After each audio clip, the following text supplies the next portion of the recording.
Arnaud Le Gall, justement, suite à la déclaration d'Emmanuel Macron, qu'en pensez-vous?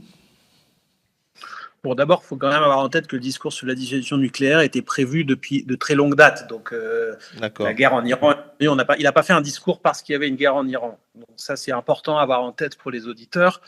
Il n'en reste pas moins que, évidemment, le discours a pris un ton différent. Sur ce qui concerne strictement la dissuasion avancée dont Macron a parlé, nous, on retient une chose positive, c'est que d'abord, la France resterait, quoi qu'il arrive, seule maîtresse de la définition de ce que sont ses intérêts vitaux et de l'usage de l'arme nucléaire. C'est pas un détail, je veux dire. Après, il a parlé de dissuasion avancée, qui serait en discussion avec un certain nombre de partenaires européens. Il s'agirait pour la force aérienne, la dimension aérienne de la dissuasion française, de pouvoir stationner sur place et pour pouvoir surprendre l'adversaire, etc., pour être plus agile. Très bien. Bon, le président dit il faut être craint. Mais pour être craint, il faut d'abord une stratégie claire et cohérente et constante. Quels sont les objectifs de la France? Quels sont les objectifs de la France d'Emmanuel Macron?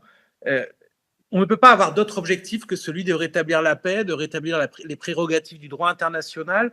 On ne peut pas se contenter de dire que les règles sont un champ de ruines, ce qui est une réalité, mais sans dire derrière, est-ce qu'on va rentrer dans ce jeu, faire la guerre de tous contre tous, qui nous emmène dans des dimensions incommensurables, ou est-ce que la France se redonne les moyens d'une puissance d'intermédiation, une puissance de paix, une puissance qui refuse et qui participe au front du refus contre la loi du plus fort, côté par exemple de l'Espagne en Europe, parce que il faut absolument éviter d'avoir le début du petit doigt qui soit pris dans la guerre en Iran. C'est pour ça que je reviens sur le communiqué d'hier de la France, de l'Angleterre et de l'Allemagne.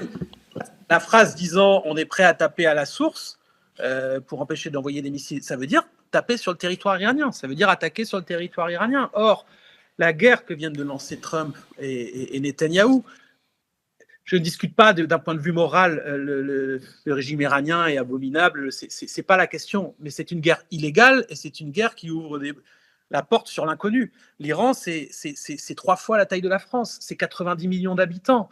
Ils s'imaginent peut-être qu'ils vont comme ça régler la question, mais pas du tout. On peut avoir un chaos total, on peut avoir une guerre civile en Iran, on peut avoir Trump dit qu'il n'exclut pas la possibilité d'envoyer des troupes sur place, mais ce serait un enlisement. Enfin, on a déjà vu ce que ça a donné avec l'Irak. Et n'oublions pas le fond de l'affaire. C'est qu'il y a eu plusieurs justifications. Un coup, c'est le nucléaire. Bon, bah, très bien, il y avait un accord qui était respecté par les Iraniens, qui a été signé en 2015. La France a été un acteur essentiel dans la finalisation de cet accord. Cet accord a été déchiré par Trump. Après, il y a la menace balistique et le fait que l'Iran cessera de pouvoir armer des groupes terroristes au niveau régional. Je rappelle que la plus grande vague de terrorisme avec Daesh, etc., qu'on a connue depuis le Proche-Orient et le Moyen-Orient, ça a été après la guerre en Irak.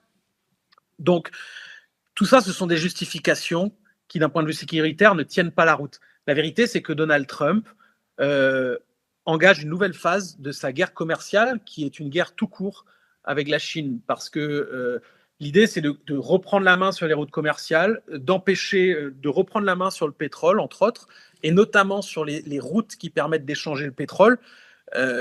Par exemple, les Américains ne s'imaginent pas sevrer les Chinois de pétrole, mais par contre, ils aimeraient que les Chinois cessent d'augmenter les échanges de pétrole autrement qu'en dollars, etc., etc. Contrôler une zone comme le détroit d'Ormuz, pour cela, c'est fondamental. Il y a tout cela derrière, c'est le contrôle des routes commerciales et la militarisation de la compétition commerciale. C'est donc un saut dans l'inconnu et on ne doit en aucun cas suivre Trump.